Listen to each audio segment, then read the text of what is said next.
Hello, and welcome to the Four Quarters of a Whole Idiot podcast.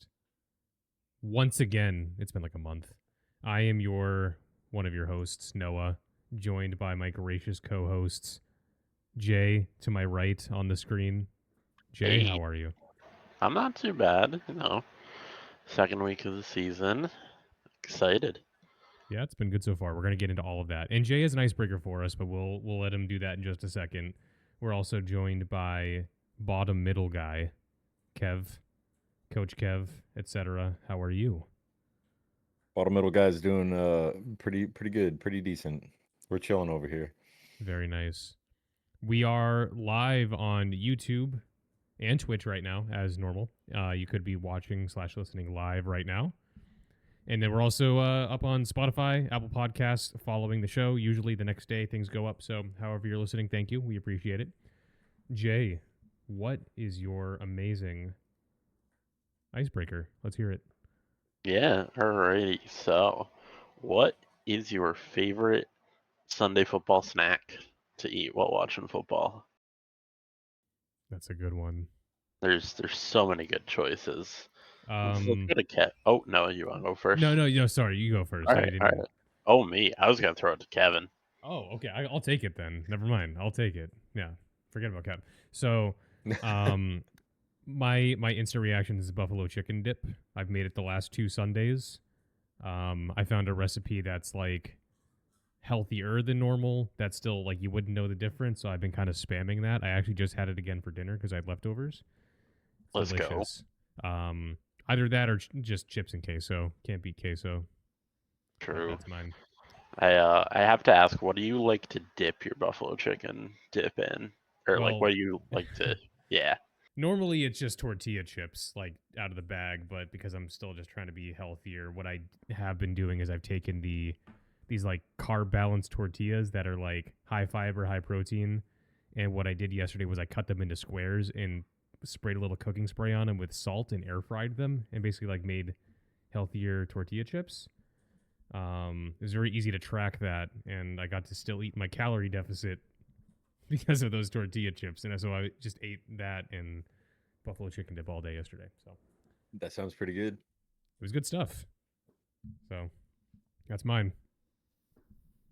Hell yeah. All right, Kev, what you got? Buffalo chicken dip is an elite pick. I will respect that. I don't really have like a go-to, but nowadays Japanese peanuts. You got to get Those Japanese things again. peanuts from Mexico, and they are so good. I was snacking on them quite literally all day yesterday. I had breakfast. And then I think I ate probably half of this bag just watching NRG win Worlds, and then the Pats beat the Dolphins, and it was just an ongoing. It was my Sunday food all day. Can you? I don't remember Let's if you've go. explained this. Can you explain what like the flavor profile of those things are? So it's like a peanut that has like a little crunchy casing to it, Okay. and it's got just like the slightest hint of a spice to it. You don't even. It's not hot or anything. It's just kind of there in the background. And they're a little bit salty too, but it's mainly that little background spice, and it makes them so addicting to just rip through. Okay. That sounds pretty good. Might I'll have have to to try try that. that. Jay, it's All your right. icebreaker. What Yeah. is yours? I'll also agree that buffalo chicken dip is an elite pick. Especially with pita bread, that's kind of my go-to for buffalo Oh, chicken dip. But to be original, have y'all seen like the 6 layer like taco dip? oh, how could I Oh. forget? I want to change my answer. Oh my god. That it is just it's so good. Like with It's the scoops tortilla chips, mm-hmm. it's like cheese, refried bean, guacamole, salsa, more cheese. It's Sour just so cream. good. Oh. Yeah, so I will actually change my answer. How could I forget 7 layer dip? I actually meant to get it last week when I had a bunch of family over for the first game, the first Patriots game, and I forgot to get it. and now I need to get it for this Sunday. So thanks for the reminder. Yeah, glad I reminded you. Alrighty. So y'all, we have a show for you, and I closed the agenda. No one on the stream can see it, but Kevin and Jay can see my screen. We have a show for you. We're going to talk about some stuff. Week 1 and 2 of the NFL season is in the can, and we are actually, as of tonight, wrapping up week 2 because Monday Night Football is happening as we speak. Right now, we got the Buccaneers and the Texans, and then we have the Chargers and the Raiders. So throughout the course of this show, we'll kind of just give some like cheeky little updates on what's going on, i.e., CJ Stroud just hit Nico Collins for a 29-yard touchdown pass, currently under review, and the review was upheld. Touchdown Texans. Congratulations, Texans fans. Nico They Collins, needed first that touchdown of the one. season, I'm pretty sure. So let's talk about teams that have gotten either a lot of touchdowns or not a lot of touchdowns. I'm going to swap over to the hollowed 3-person left screen on my stream software, and we're going to look at this together. Let's just look at the standing.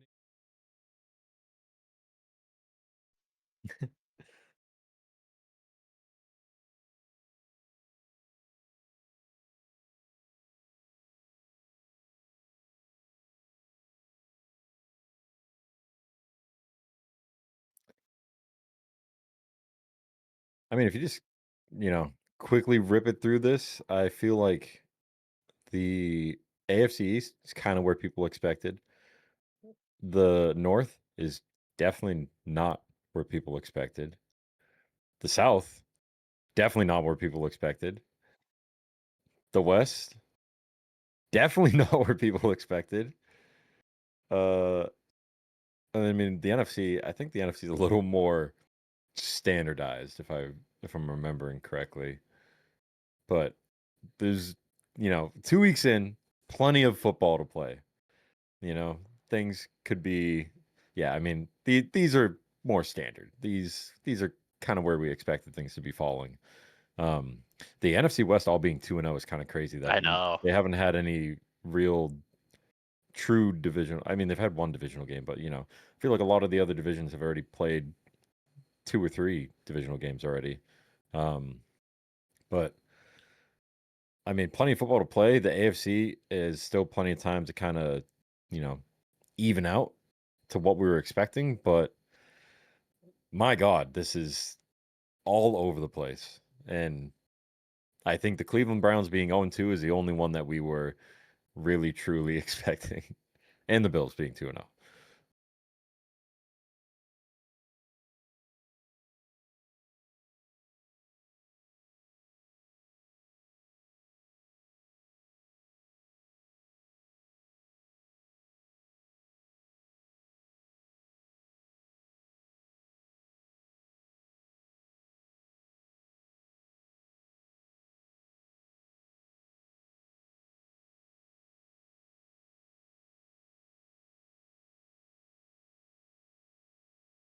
Here. Hello? I think I fixed it. Could you guys on the in the call hear me that whole time? Yeah.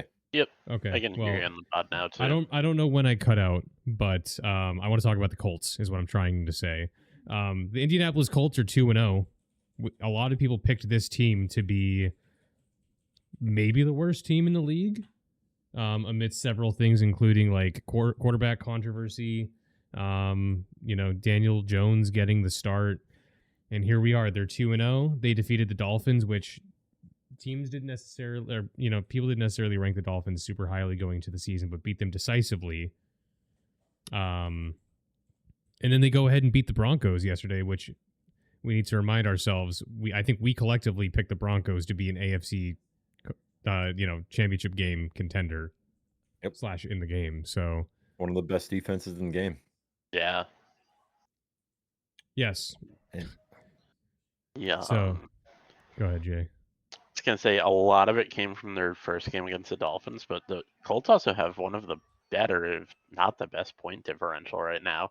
Like I said, a lot of it came because of that blowout of the Dolphins, but they have been playing impressive football. Let's see. They are currently leading the NFL in point differential. plus 26 right now.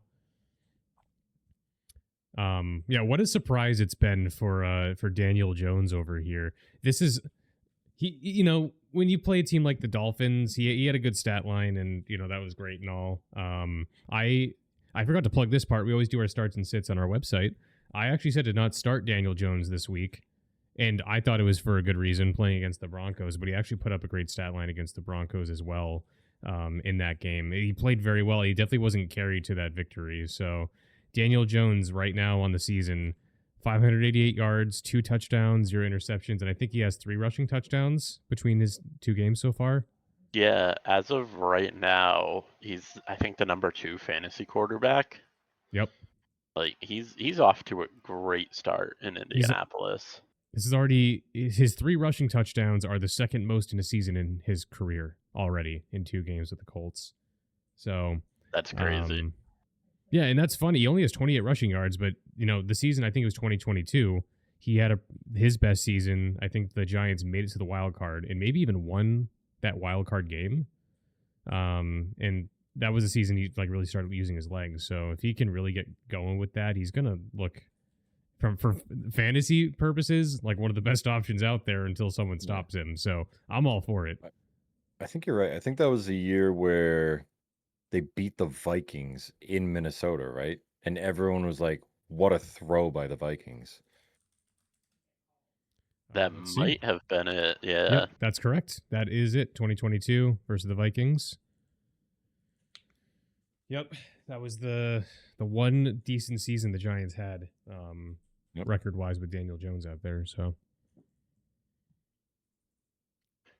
I guess the real question is, was it Daniel Jones or was it the Giants? Like, can Jones keep this up? That's the question. We've had a couple of seasons where we've had a breakout quarterback where we thought they were just actual buns, and then they leave whatever situation they're in, and suddenly they're, somewhere in like the top 15 or more. We've seen it with Geno Smith, Sam Darnold last season.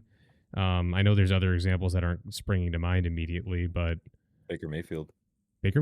That's probably the biggest of them all. That is the biggest of them all. Good poll. Yeah, I mean, Baker Mayfield has resurrected his career in Tampa Bay, currently playing against the Texans. What's that score right now? 7-0. Bucky Irving to the right for 6 yards. We like that. So, we like Bucky Irving. So, no, exactly. So I'm all for it. I love the Danny Dimes meme, but I'm actually genuinely rooting for this team. I was so excited to watch the Colts win that game. Regardless of how they got that win, the penalty on the field goal against the Broncos that helped them, whatever. I don't care. Win is a win. Go Colts. Yeah, Thoughts? What a game. What a game. Yeah, I think the real thing we have to highlight, I mean, they made the Dolphins look like a high school team. And, you could attribute that. We could be sitting here, maybe the Dolphins go 3-14 over the season. And we're like, yeah, they were just shit. But the Broncos have had one of the best defenses in the league for a couple seasons now. Yep.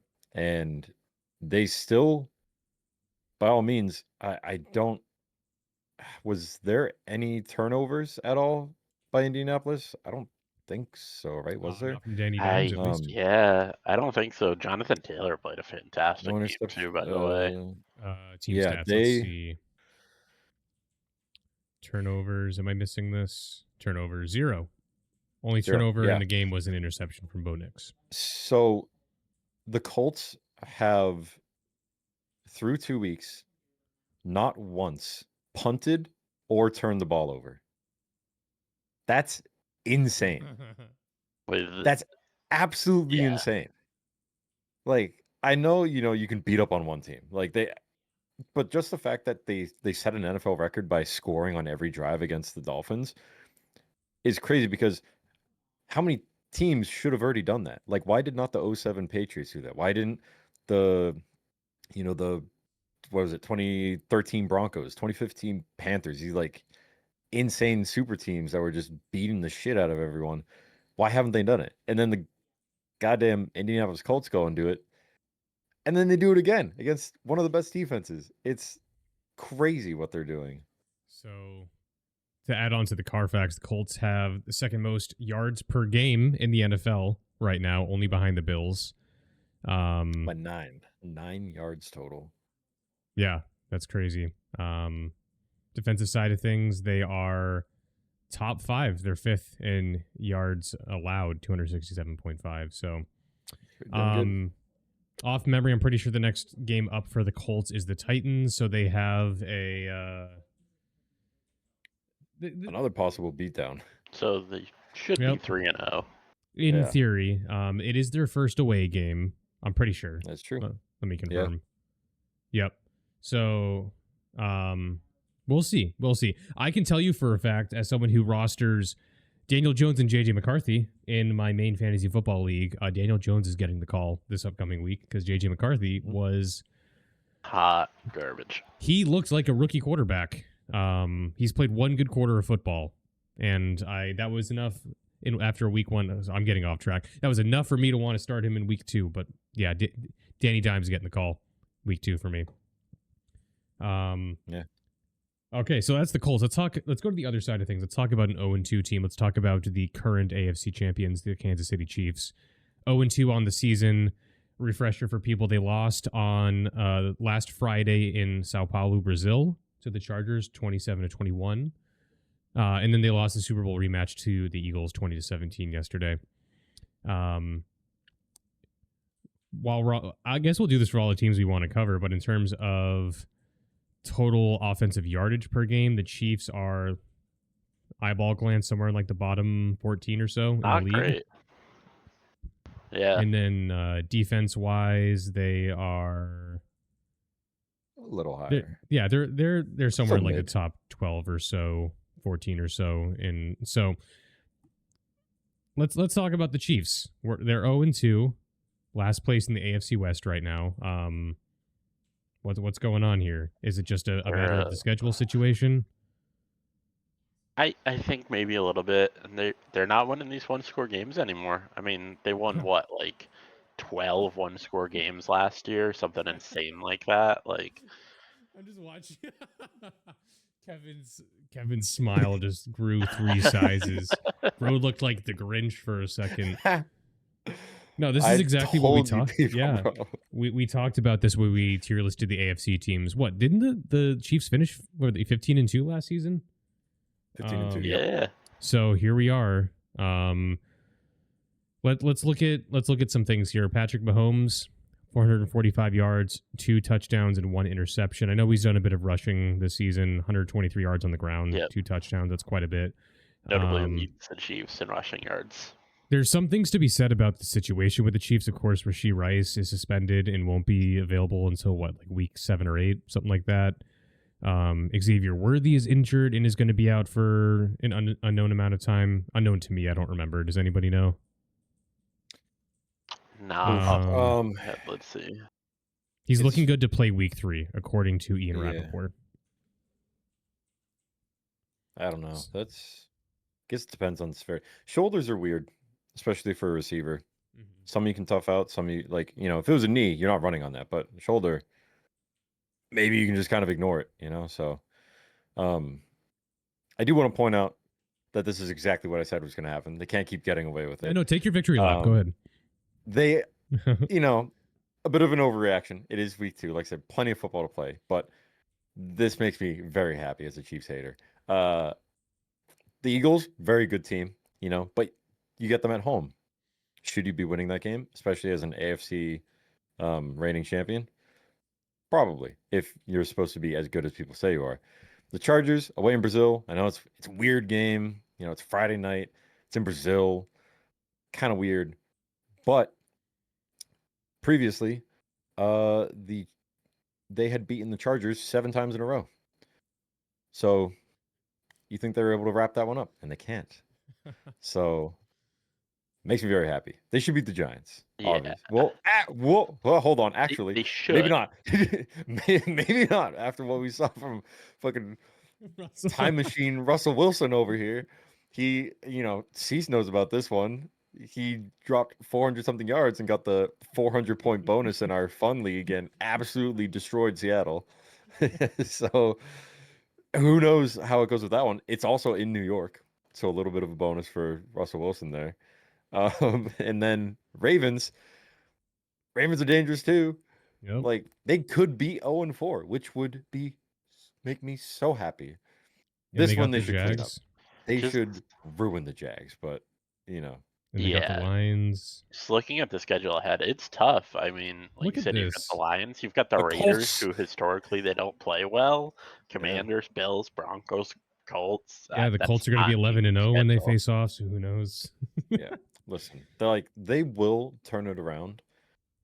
But as we saw last year, I'm pretty sure the Chargers pushed them farther than they wanted to be pushed, right? Weren't the Chargers like 13-4 or like 12-5, something like that? Last season, I think 12 they and were. 5. I think they were 12. 12-5. It's only a 3-game swing to, take that division, and the Chargers just got one of those 3 games. So, Yeah. it's interesting. Also, does that count as it did count as a home game for the Chargers? So that's Yep. cheating, and the Chiefs are writing the script again. But yeah, I love to see it. I'd love to see it all the way around. Yep. Yeah, Nothing makes me happier. the supporting cast is just terrible, right? Like, Yeah. it's not good. Travis Kelce is aging and looking like a little bit. I mean, he's always been a bit of a There's diva, actually no but run game. Yeah, If you look he's. yeah, Oh my God, Mahomes is almost 3 times the yards. That's crazy. yeah, Yeah, he but- has more than Hunt and Pacheco combined. Yep. Yeah, that's crazy. And Kareem Hunt has a fumble on the season, so the run game isn't clicking. There's been some flashes in the pass game. Like, I don't know if anybody saw the touchdown throw to Tyquan Thornton that happened. I think it was in the early fourth quarter. It was an actual bomb. But right before that, there was another play that they were looking to link up on, and Mahomes like drastically overthrew Thornton. And thankfully for the Chiefs, they got that one back and made the throw on like the next, like one of the next plays. But yeah, I don't know. Offense isn't clicking currently. I think yeah. that's Starting one to of the big things here. wonder, and I'd be curious to take a look back at their wide receivers coach and their offensive coordinator and the continuity there, because I feel like in recent years, all we've been saying is, man, the Chiefs receivers are kind of bums, huh? And they've had some like decent names there. And especially since, oh my God, I'm being stupid. D-Hop, right? Yeah, D-Hop went there, looked like a bum. Now he's catching Mhm. passes from Lamar, like absolute Like bombs. vintage D Hop. Does he have 2 TDs each game? He Yeah, got 2 last he- game. Did he get 2 against the Bills? No, I think He had he's had one. He's had one in both games. I'm pretty sure. He got 2 last game, I'm pretty sure. I'm pretty Did he? sure I watched Okay. that. Yeah. But like to just an instant click, I know Lamar's an elite quarterback, but something doesn't feel right. All right, he did get 1 TD against the Browns. I swear I saw him catch 2. Maybe it got called back. Or maybe he just was tackled right in front. I forget, but he's an impact player, and it's interesting, Yeah, the Chiefs aren't able to do anything with him, and Lamar's got him looking like his 2015 self out there. Yeah, And surely it comes down to schemes. Surely. It has to, yeah. So, yeah, we have the Chiefs 0-2. The Chargers play the Raiders tonight in another divisional game. So we'll see if the Chargers can be the only 2-0 team in the AFC West. We predicted that conference, or that division rather, to be a tough one going into the season. So early momentum for the Chargers would be huge if they were able to get this. If the Raiders win tonight, we have 3 teams 1-1, and the Chiefs will still be in last place no matter what. So Yep. The hole has been dug. The Chiefs got the Giants on Sunday Night Football next week. So, or this week that is. So we'll see. We could maybe be looking to actually hit a panic button if they happen to lose that game. It is on Yep. the road, and you know what? I would love to see it happen. I want a little bit of a thought experiment here. When do you think the Chiefs wide receivers took a downturn? I think after Tyreek Hill left, right? Yeah, I mean, I can't think of. Yeah, like they lost Tyreek, and yeah, I guess that would be my answer too. That takes It so happened when they much away drafted from the other receivers. when they drafted Sky Moore. That's when everything went bad. Whatever year that was, they drafted. I think Sky Moore was a first round draft pick or like second round or something, and he just is. I don't even know if he's in the league anymore. Okay, it's kind of close. So Sky Moore was drafted in 2022. He's actually on the Niners this Yep, year. I see that. Drafted in 2022, and then Tyreek Hill was traded in 2021. And I'm looking at the Kansas City Chiefs wide receivers coach history because I'm just curious. The current one has been there since 2023, and then the guy before him was there for the 21 and 22 seasons. So where's he now? Let's see. He is he's the pass game coordinator for the Chiefs right now. So I don't know. Maybe those two. Maybe there's something going on with those two. Could Maybe be. it's a bit of a conspiracy theory, but you know, you heard it here first. Kevin has found where the rot has begun within this organization. He knows. I'm also taking a look. It looks like offensive coordinators did change after the 2022 season as well, and you know, it's kind of been the last 3 years that Mahomes hasn't played quite as well as he did his first 3 or 4 seasons in the NFL. So maybe something's happening there too. Which, to be fair, it's like insane standards that we're holding Mahomes to. I'll acknowledge that, but It is. you know, I think he's displayed that he is inhuman. Yeah. So I'm kind of looking for some of that, you know. Yep. Well, I think we can continue shoveling dirt on them as long as Kevin wants to, but we should probably move on to our next team. But if we more than happy to. If we have a podcast a week from tonight and it's a podcast following the Giants' defeat of the Chiefs, we can dedicate the whole episode to that if you want. Yep. I would love that too. That would so be great. let's talk about a team that has a very bittersweet beginning to the season because the Bengals have finally broken their curse of losing several games at the beginning of the season. They move on to 2-0, but at what cost? A big one, my friends. At what cost? So the Bengals opened their season defeating the Browns in a close game, Jaguars in a close game. We can talk about how those were even close to begin with if you want, whatever. But Joe Burrow, of course, out for several months with turf toe. I actually don't even know what turf toe is. I've heard it a bunch of times. Does anybody know in like layman's terms what that is and why it's so like harmful? I'm almost positive it's just a really aggressive stubbed toe, right? Yeah, it's essentially like damage to the ligaments in the big toe. Okay. It's a hyperextension of the big toe, according to Salty Cease. Our man. So 3 months though, that's got to be just like a actual for me it's just like I guess I don't understand that I can keep someone out for I think if it's ligament damage, then ligaments don't heal quickly, and toes are underrated with how much you like need them for pushing off when you throw, running, all that stuff. Yeah, can't put your weight on it, as Cease is saying. So there's a lot going on there. Yeah, and he needs surgery too, so it must be like a full tear of the ligament if he needs surgery. Yeah. So coming in relief of Joe Burrow yesterday, I don't remember exactly when he got hurt, but Jake Browning got quite a bit of time in that game. Actually, like the lion's share of the passing duty. Comes in 21 for 32, 241 yards, 2 touchdowns, and 3 interceptions. Sacked once. So Jake Browning is someone we've seen on and off over the last couple of years because Joe Burrow is not always consistently healthy. We've seen him now play 13 games for the Bengals. The last season he played significantly. What was that? 2023. Was that when Burrow was it a knee injury that kept him out? Am I remembering that right? Yeah, that must have Um, been a ACL tear, right? So in that season, he completed 70% of his passes for a little under 2,000 yards, 12 touchdowns, 7 interceptions.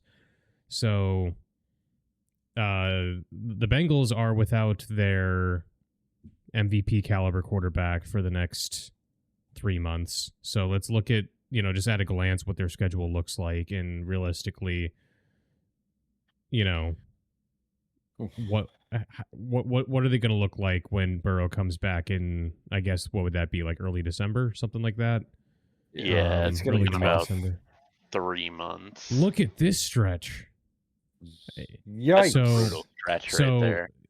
So for audio people, I'm looking at November 27th through the 14th of December. They have the at Ravens, at Bills versus Ravens all in a row. Yeah. So Burrow would That should be likely comes illegal. back.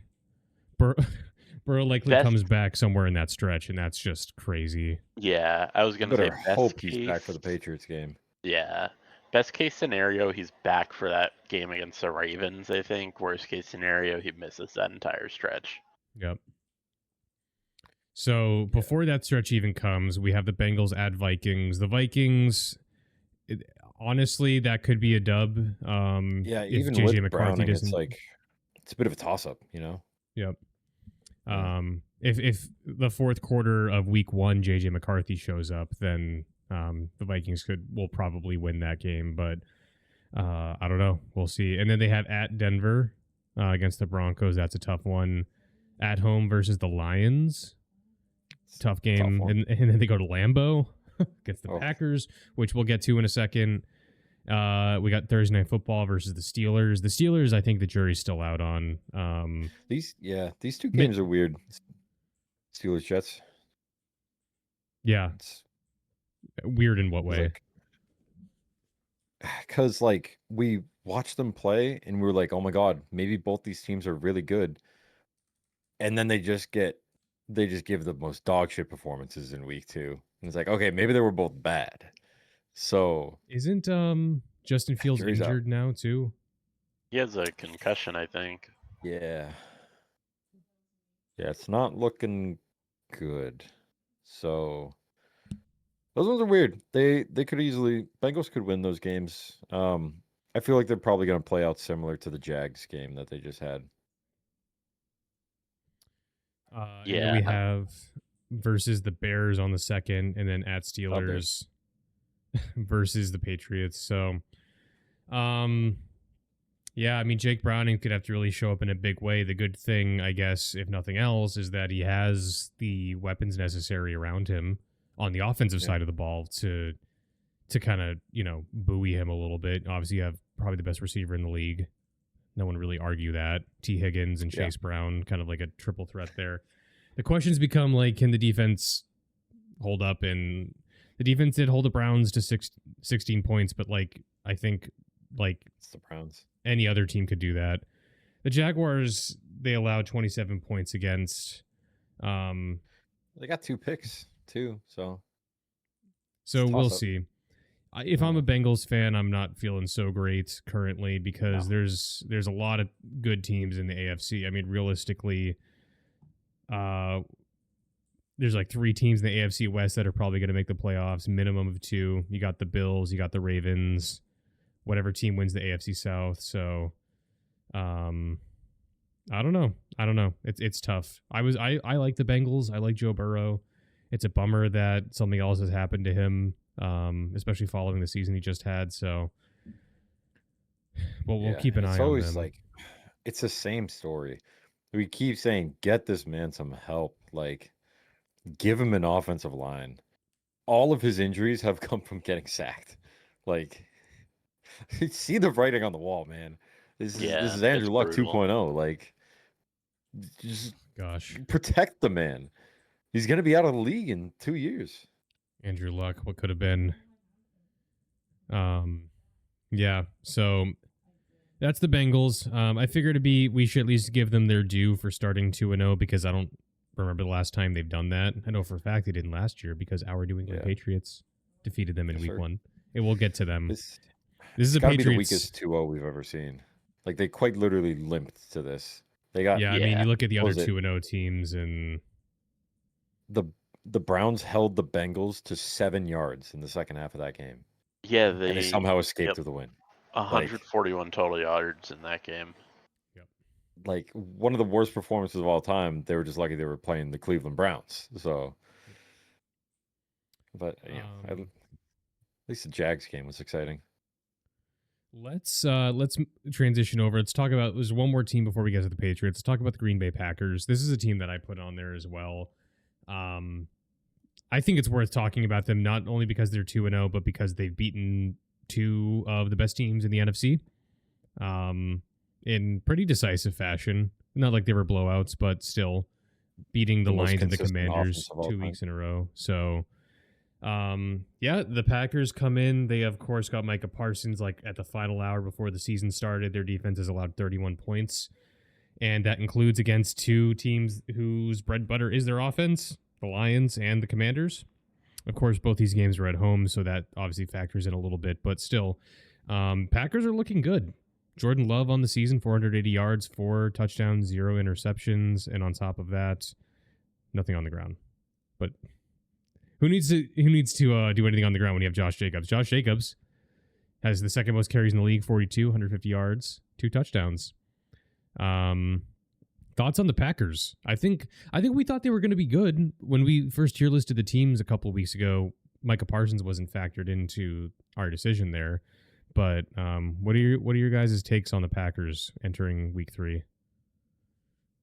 Yeah, they're looking like one of the teams to beat right now. Their defense has become an immediate nightmare with the addition of Micah Parsons. I think I saw they had 12 quarterback hits against the Commanders with Jaden Daniels, an incredibly mobile quarterback at the helm. Although he could have possibly been injured for a significant portion of that game, but I think the defense is kind of playing on an elite level. Josh Jacobs is doing great from the running back position, and Jordan Love is playing. He's like not playing incredible like star-studded football, but he's playing very well, and I think that's exactly what you need right now with their current situation.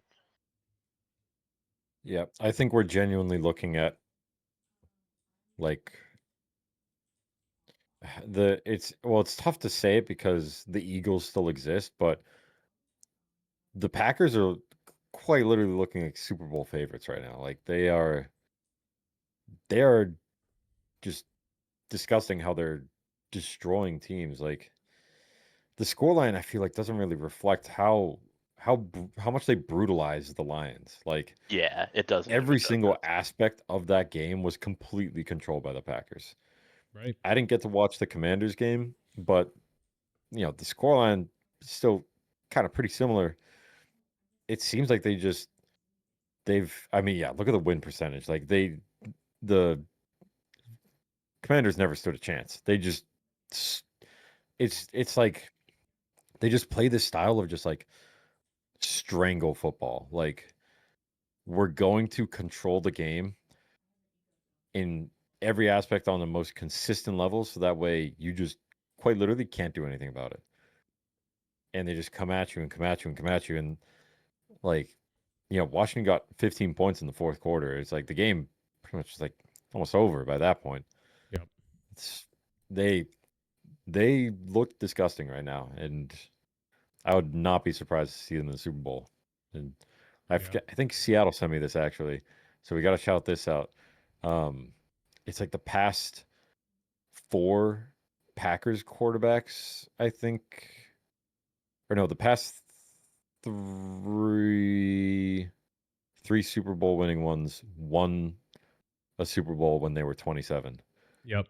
And it was all in here comes Jordan Love, baby. I think it was like in their. That's crazy. I think it was all in their 5th or 6th season as well. I think there's some really like crazy uncanny. Yeah, I heard that same thing. So, and speaking of like the road, to the Super Bowl, I'm looking at the next batch of games in the next month and a half. Looks very winnable. Very, very Extremely. winnable. We have at Browns on Sunday, at Dallas on Sunday Night Football on the 28th. And then they have their bye week, and then they host the Bengals, who obviously won't have Joe Burrow still. And then we're at Arizona. Arizona, they are 2-0, but they did nearly lose to the Panthers. But they almost let the Saints tie it too. Right. The Cardinals are bad. And they were at Steelers and hosting the Panthers. So Actually, 4 of their away games are in this stretch, and those are all extremely winnable. And then their schedule kind of turns up in difficulty a bit in the second half of the season. We got versus Eagles, and then down the list we see the Bears. Games are tough. So, Bears, yeah, whatever. But we got the Broncos, we got the Lions again.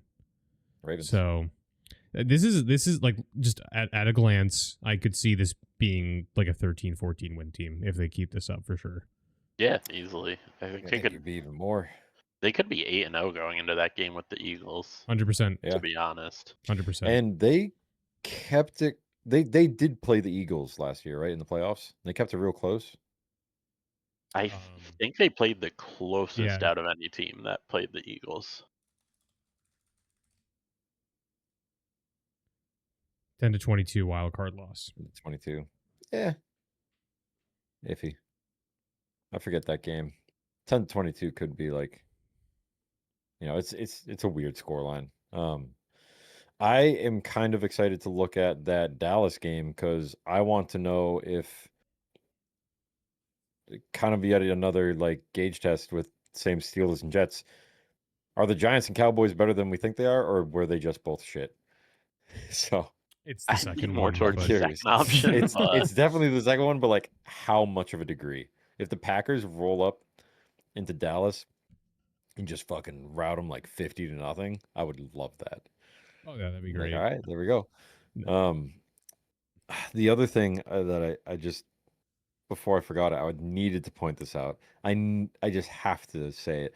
Sure. The Cardinals the Saints should have tied that game against the Cardinals because, oh my God, that was the most criminal ruling on that Chris Olave catch that was ruled not a catch. I didn't see the actual footage of it, but disgusting by the refs. That was horrible. I think.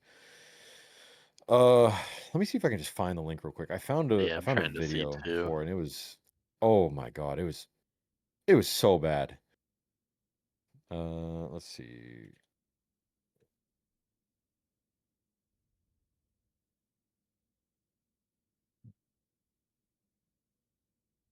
Well, while Kevin's looking, I'll work on this on the side. Yeah. While Kevin's looking for it, we can move on to we can still look at the clip, but I think we should move on and talk about our New England Patriots as the final team that we wanted to cover. Our fifth team here. I think in the next podcast we can tier list and in my DMs, you say. Yes, sir. All right. We'll put this on real quick and hopefully copyright man doesn't back it up a little bit.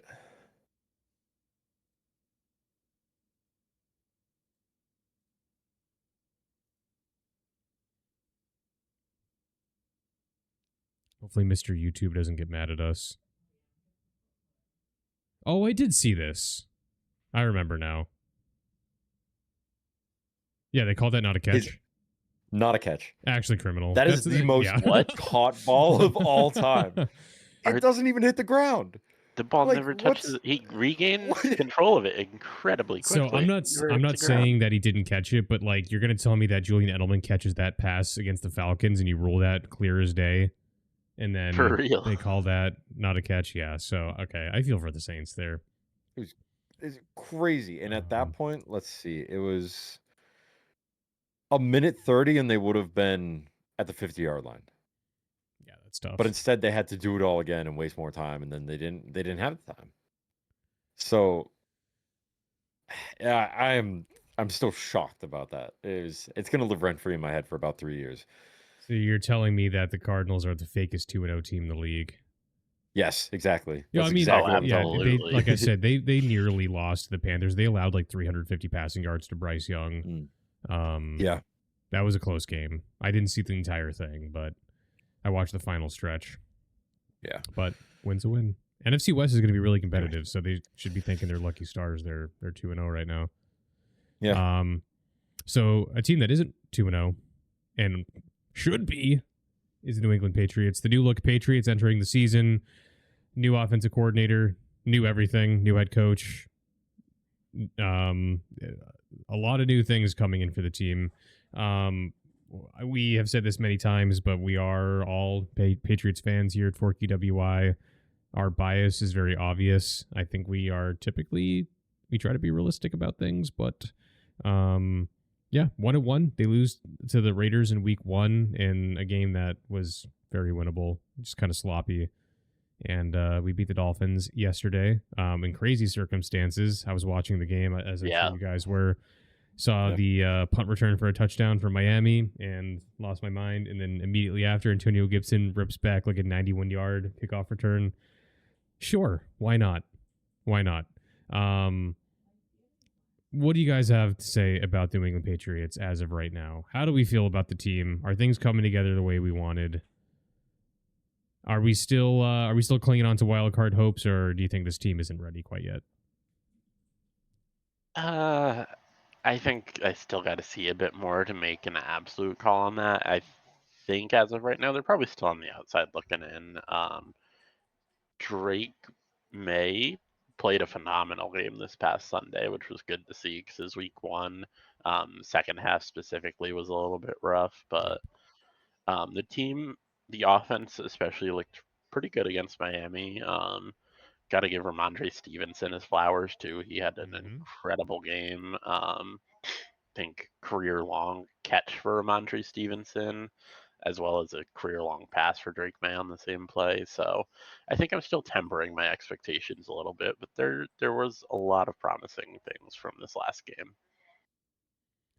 It makes me wonder when the last time they cracked 30 points was, because if you told me that they didn't do it last season, I would believe you. Nor the season prior. I bet it's some random game. Like, I'm sure there's a game last season we forgot about. Let's see. So, nope, they scored 25 points max last year. That was against the Jets. And then we'll move on to the season prior. We scored 29 points max in 2023, our final season with Mac Jones. Really? I think it's about to show us the Lions game where we destroyed them at home.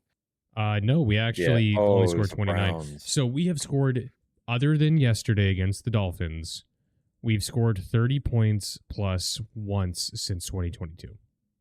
Yeah, that's tough. 2021 was our first season with Mac Jones. Offense 54. Yeah, what happened here? I'm actually shocked that we went 10-7 with Mac Jones as I remember. I'm going off the rails. I turned this game off against the Bills at halftime. I couldn't do it. I don't know about you guys.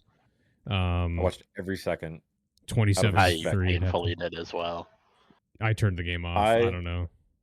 I am one of those people who I will never leave the game early. I will never turn the game off early. Like, I don't know. I stick with my team, especially if I'm at the game. When I see people leaving early, I'm like, bro, you paid like $200 to be at this game for some NFL games. I remember saying that when we went to this is so off topic, but Kev and I and a few other our friends went to Tampa. We saw the Bucs play the Saints on Monday Night Football, and I remember I think the Bucs ended up winning the game, and it was like it took like a signature Brady fourth quarter drive to win it. And I remember seeing people getting up and leaving, and that was my first NFL game. And I'm like, you guys suck. You don't know who you have as your quarterback. They were leaving at halftime. I know. It was crazy. I know. Tampa does not have real fans. Shout out to everyone in Tampa. Fuck you. You're not real fans.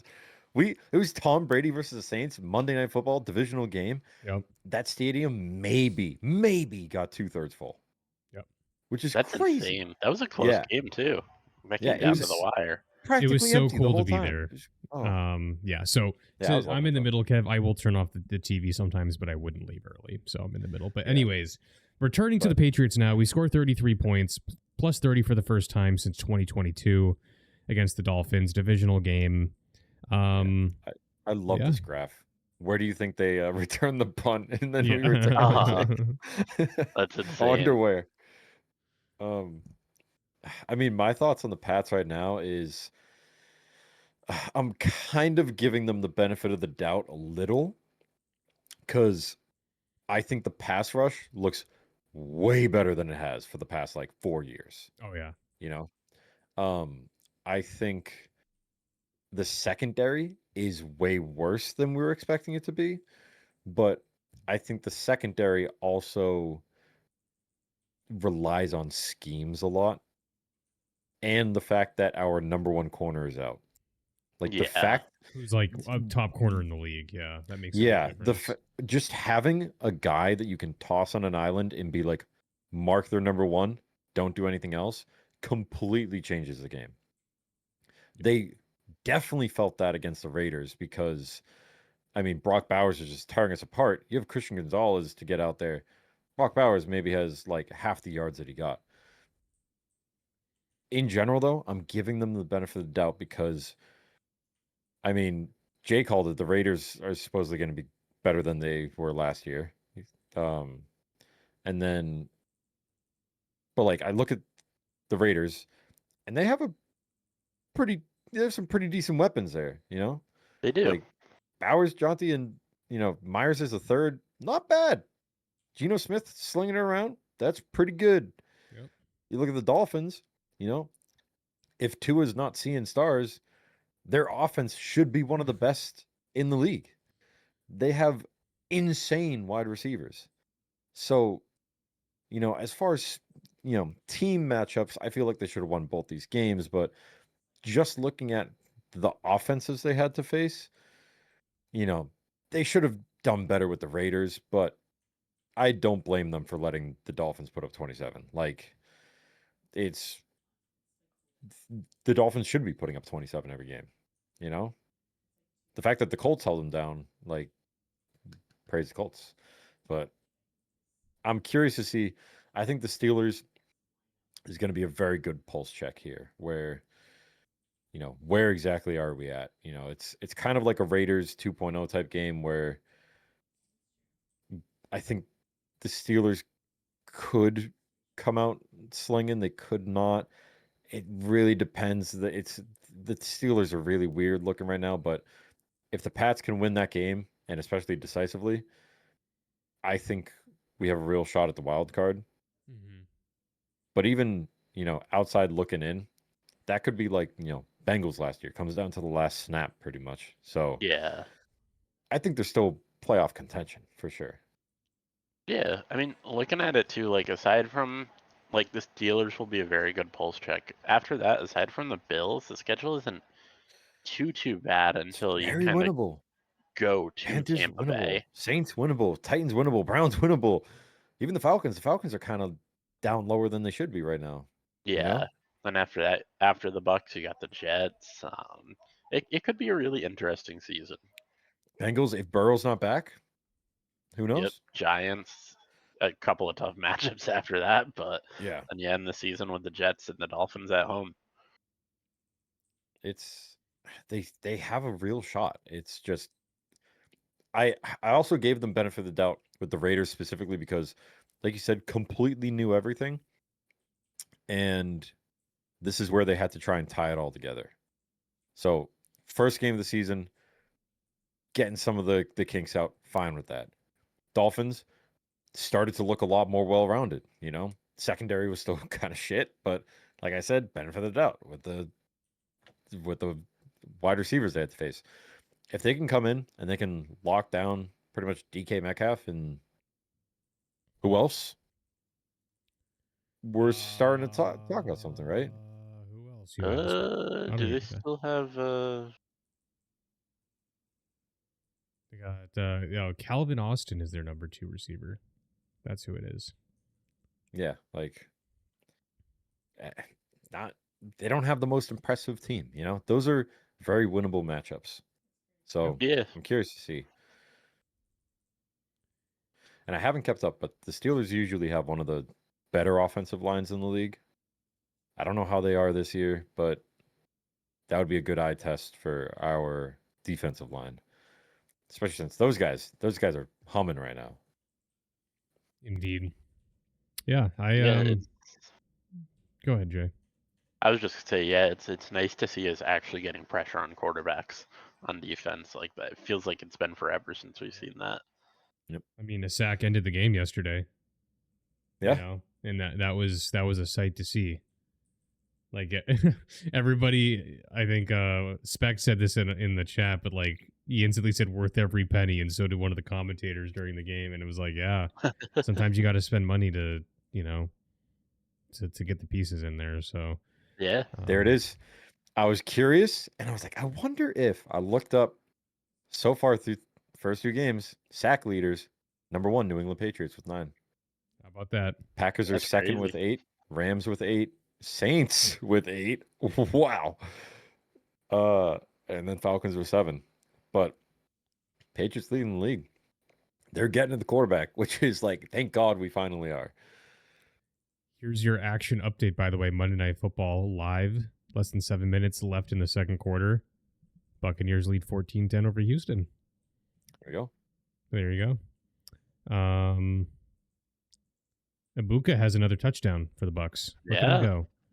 We love this. He's crazy. Those 3 and their faces up there, we love that for my fantasy. All of my leagues, we love that. The one thing I want to say about the Patriots, and this isn't just because I have them in fantasy, but I think we got to get Travion Henderson online. I think that's one missing piece here that adds a. Yep. We've incorporated him a little bit in the past game. He actually got less work last night than he did in week 1. Antonio Gibson, I think, outsnapped him, which was interesting. But I also think that was just like Ramondre was cooking, and we were like, you gotta feed him. Yeah, Ramondre was having like a career game. Yeah. Which it's also maybe they just identified Dolphins are not good with bruisers, so let's feed Ramondre. Yep. Henderson a little less. You know, he's the quick, speedy guy. Let's bring him back a little bit so that we can bring him out in volume for next week. Maybe it's something like that. Yeah, I'm not as a fantasy owner, I'm not worried about Henderson, but I'm shifting the conversation. But he's going to be on my bench next week. But the Patriots have noted, and McDaniel said that they want to get him going. They want to exploit his talent, his explosiveness. So, all that to say, I think that if we can get that going, and just kind of add more dimensions to our offense, we're going to look like a more complete team. And I think if yesterday was any indication, we're doing that more and more every week. So yeah, I agree. Steelers are going to be a good test. I think the Steelers are one of the harder games we have in the first half of the season, and that'll be a good way to test kind of where we are holistically as a team. So, yeah, we'll see.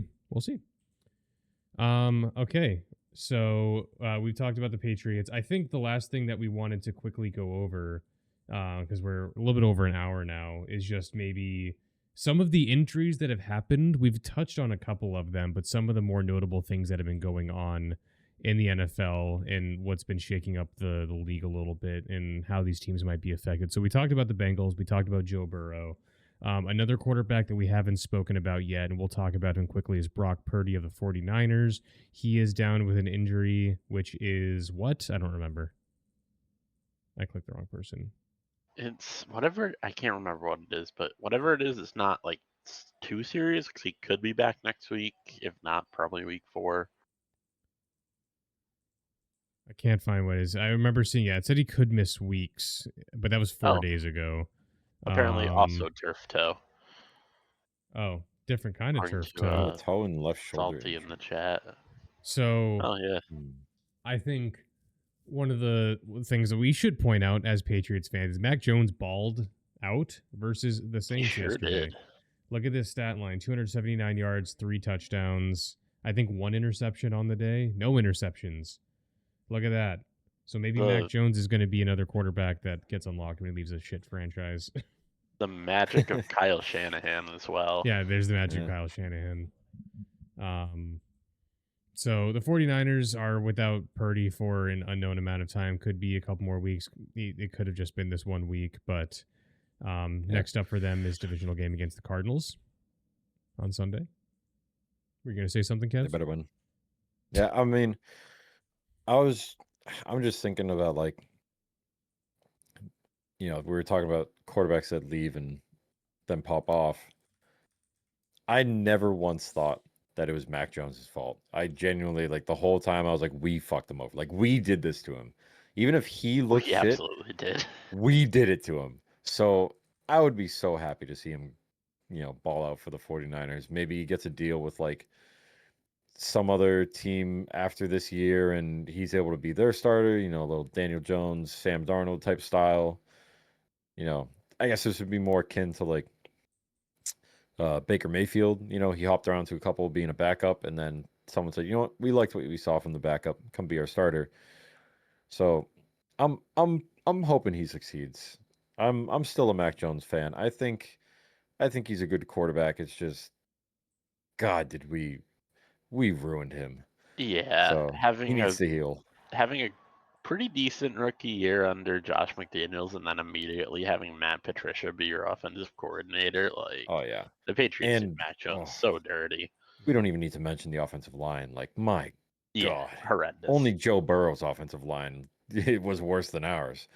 Like, Jesus. We love you, Mac Jones. That's the takeaway here. We wish you well. Yeah, as I you, hope uh, he he still has a continues to job, play well. I mean, hope he good for sees him. this. Poor guy. He went from the Patriots to the Jaguars, backing up Trevor Lawrence, and he played like half the season last year in a tough Did situation. pretty well. It wasn't horrible. He went like 3-5 in his starts or something like that. I don't remember. Yeah, I don't. and that's what the Jags. They were bad last year. They're real bad last year. So now he's in a better situation. I know we weren't particularly high on the 49ers this season, but yeah, another quarterback that got injured in this past week is Jaden Daniels, who is considered day to day with a knee injury. I don't remember when this happened in the game because I didn't catch it. Do you guys have any further info on Jaden Daniels over here and what's going on with him? Did you see Not a what happened? lot, other than that he is day to day. I Sprained mean, knee.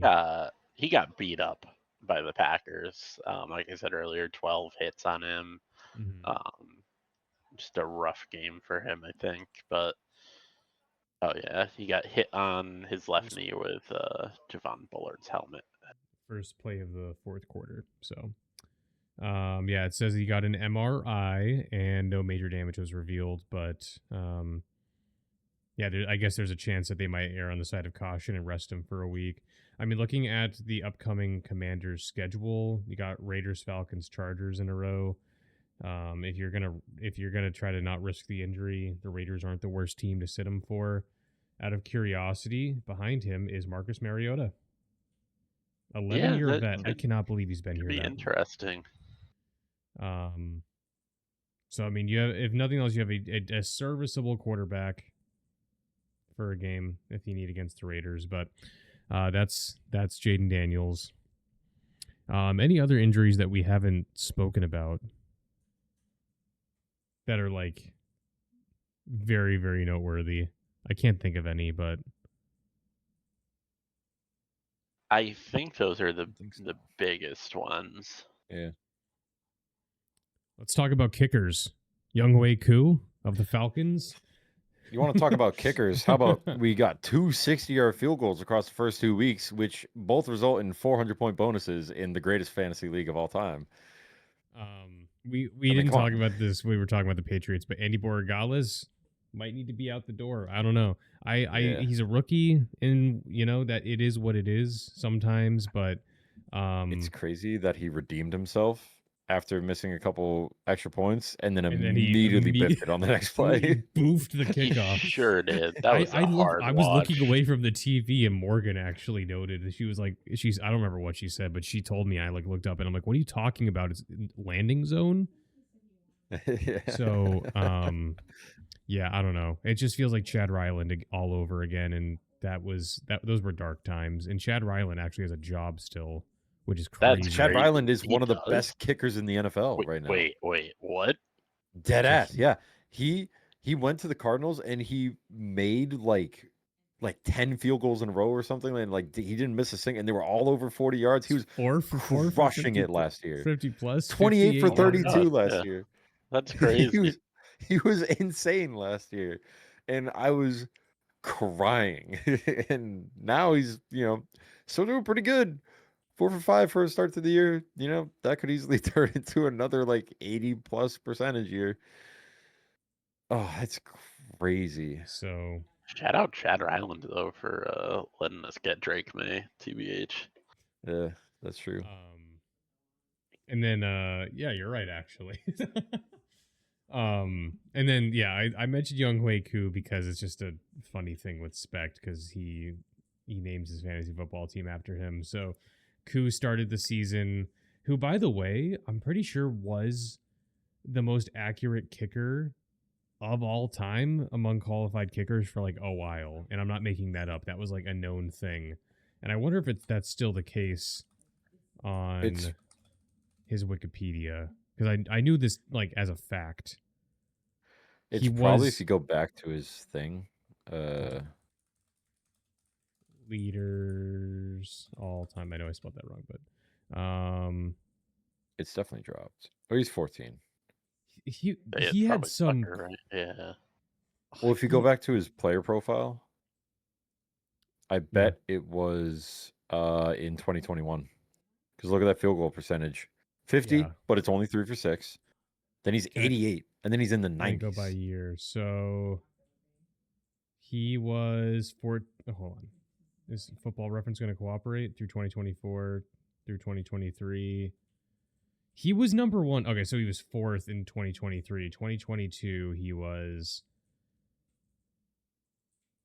Yeah, he was like number 2. So, anyways, he's And obviously then go to falling down 2021. now. Yeah, so we'll check 2020. He probably was at that point. No, There we he wasn't. go. Oh, no. He's third. So, Hmm.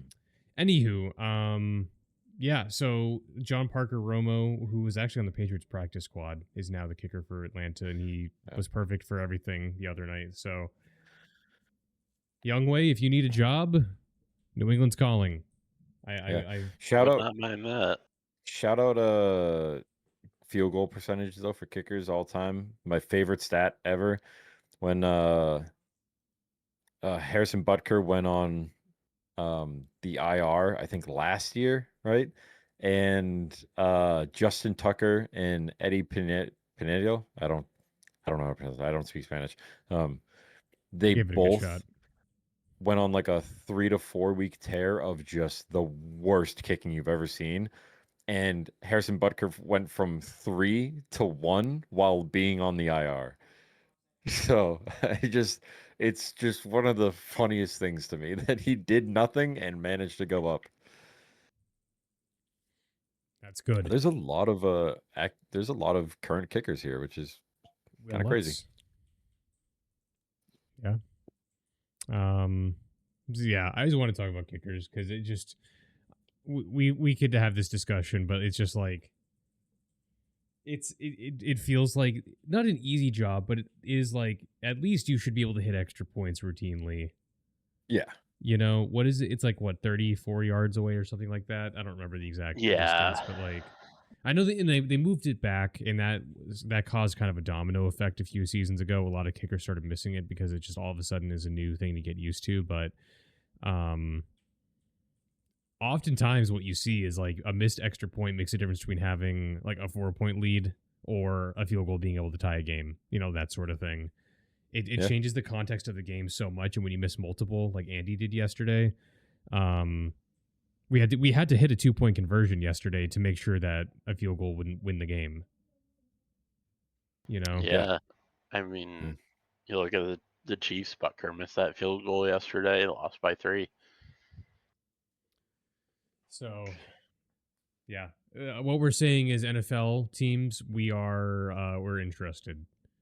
Give us 1 week, and we'll get out there. So, okay. I just want to talk about kickers for a second. Is there anything else you guys want to talk about before we head out of here? We didn't have much else on the agenda necessarily. We did kind of briefly have the idea of like talking about 0-2 and 2-0 teams. Do you guys? Why don't we close out with this?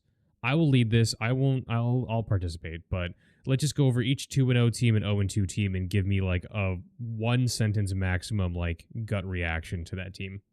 How's that sound? And we'll close it out there. Yep. Okay. Sure. Good. All right, Buffalo Bills 2-0. Super Bowl. They're the Bills. AFC Championship game minimum. 2-0. Cincinnati. Actually, no. Let's go 2-0. All the 2-0 teams. Cincinnati Bengals. Limping. Yeah. Quite literally. What you said? Incredibly limping? unfortunate. Yeah, maybe next year. Indianapolis Colts. 2-0. Daniel Jones. Because there can only be one. Yeah, Indiana Jones, baby. I'm a believer. Danny Dimes. Philadelphia Eagles 2-0. Same as always. Evil Empire. Yeah, pretty much expected at this point. 2-0 Green Bay Packers. Super Bowl? The question mark? Opposing team's nightmare could be one of the teams to beat. Power rankings number 1 question mark. Mm. We have 3 2-0 NFC West teams. 49ers. Yes. Like, I don't know what this one. It's kind of Still weird. want to see some more, I think. Yeah, I need to see more. Playoff bound if CMC healthy. Arizona Cardinals 2-0.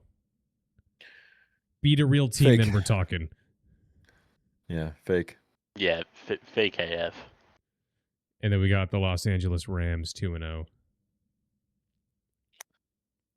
Consistent? Will probably be the team that wins that division. Yeah. Good as long as Stafford is healthy.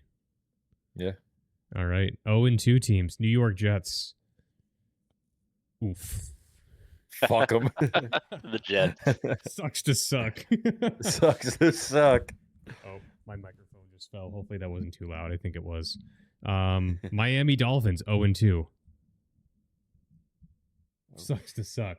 Sucks to Yikes. suck. It's lonely in the middle. It's lonely in the middle. Cleveland Browns 0-2. As expected. This is. I'm gonna change it here though. Defensive yards leader in the NFL. It's true. Crazy. Garbage. Just absolute garbage. Okay. The Texans are currently down by 4 against the Buccaneers as we speak. Do we think that the Texans are going to lose this game? Do we want to call them 0-2? Nah. Okay, we'll skip the either one Texans. can win that game. Yeah. I know. Just for fun. Yeah. Okay. 0-2 Tennessee Titans. Needs a new wide receiver coach. Expected. Very expected. Cam Ward doing his best. Had some tough games. We'll see. That was all one sentence with semicolons. New York Giants 0-2. What the fuck? Russ is back? Question mark? Yeah, shout out Russell Wilson. Chicago Bears 0-2. The Bears. Yeah, the Bears. The Bears. The Bears. New Orleans Saints 0-2. That was a catch. Fuck by the refs. I doubled down on that, but also not a great team. Yeah, but yeah, they're still not a good team. But that was a catch. Congrats on your 5th overall pick in 2026. Carolina Panthers 0-2. Never gonna win anything with Bryce Young at quarterback. Yeah. The project might be dead. Teteroa Macmillan looks pretty nice. Yeah. Leave it at that. All right, boys. Yeah. That is the end of this episode of the podcast. We'll call it there. If we can get everybody together on Monday, I know I should be available. I think week 3 is a good time to start power ranking. Sample size has grown quite a bit, so I think maybe we can plan to do that and make that kind of the meat of that episode. So those of you listening, be on the lookout for that. Hopefully we'll be live and able to do that. We got a couple of juicy games. Let's look at the slate to close out here for week 3. Some upcoming matchups of note just at a glance. Other than the Patriots and Steelers, as a fan, what do we got? We got the Rams and Eagles. That's pretty juicy. Broncos Raiders, or Chargers rather. Is kind of there. Raiders Commanders potentially. Could be interesting. Depends on. Oh my God, I'm looking like Jaden Daniels. He's back. Yes. Yeah, we have the AFC West matchup. Broncos and Chargers is going to be a fun one to keep an eye on. Then we got the Chiefs and Giants. We got the 2-0 battle in the NFC West with the Cardinals and the 49ers. So we got a couple of fun games. Has a chance to be one of the fucking greatest games of all time. Which one? The Giants Chiefs. Only one result will lead it to be absolute. I'll hang up the box score on my wall and oh my God. I am very much. Russell Wilson has 618 pass yards. Is he leading the league? He has to be. He is. Yeah, he is. Look at the top 2. Yeah, I know. Russell Wilson and Daniel Jones. Who would have thunk it? It's insane. Oh, man. It's also crazy that Jonathan Taylor was able to overcome Derrick Henry after that fucking monster game that Henry I know. had. Yep. And then they blow a team out and he just doesn't get yards? Question mark? Like, so, yeah, we have a pretty decent slate. I'd say there's a few less exciting games. I felt like week 2 was packed with a lot of good matchups. Yeah. This week got Packers and Browns, meh. Colts and Titans is meh. Bengals and Vikings, meh. So, we got a decent slate, but not the best. What's one Monday night again? Monday night is going to be the Lions and Ravens. Ooh. I forgot to scroll down to even see that. So we got a good one to close out the week. Oh, yeah. That's a good one. Yep. So that's a big prove-it game for both of those teams. I'm curious to see 100%. How that goes. That one's definitely going to be... Yeah. I was going to say it's going to be a must-watch. We'll be podcasting that night, but we'll probably be wrapping up by the time the game kicks off because it's 8:15 instead of 7 like tonight. Yeah. So very concerning for the fact that Jaden Daniels is hurt and Jared Goff is the one on my bench. I know he just popped off, but now I'm looking at a Ravens defense and I'm pretty scared. Well, I wish you luck. I wish myself luck too. Yeah, we all should. All right, boys. We'll wrap it up there. Thank you for another fun episode. Those of you in the chat, thanks for hanging out with us. Turf toe is rare, but it's crazy that it happened twice. Thank you for the Salty Seas action update on the turf toe. Hyperextension of the toe. Wishing you a speedy recovery, Joe Burrow and not Jaden Daniels, Brock Purdy. So, all right. Next one's going to be hopefully in a week. We'll see you then. Until then, it's been 4 quarters of a whole idiot signing off. Take care and peace. Go Patriots. Go Pats. Go Pats. Goodbye.